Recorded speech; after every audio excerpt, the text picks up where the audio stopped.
do it because this road is wider and cleaner. Oh, okay. It's more like sweet. Yeah, and then that's like debris or something when you put your foot out, or what was? Yeah, it was debris or I'm turning. Yeah. Or you're turning. Oh, yeah. So okay. So I put my foot out just to let you know it's staying, or something's on the side. Oh, okay, I got you.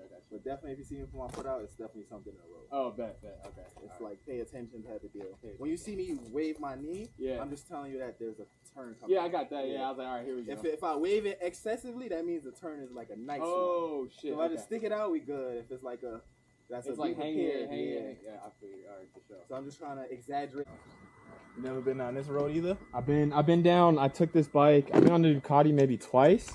I did one a year ago, and then before I got this, I came on the Ducati, and that's when I realized I wanted to get a sport bike. Yeah. And then I was like, all right.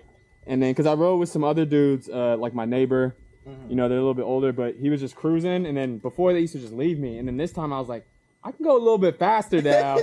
And they be cruising, so I was like, maybe it's time to step it up a little bit. Yeah, facts. It's definitely, it's harder to keep up with a sports bike. On Yeah, bike. yeah. So now we're here. But I've been on this one. I came here shortly after I got the bike. I came solo. I think it was that one day I hit you.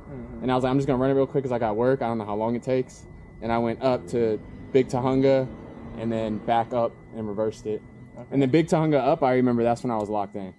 Because I came all the way through, and then on the way back, I was locked in. I was like, oh, I get it. A little bit. Yeah, I mean, it takes... Like, you warm up. Yeah, you warm up.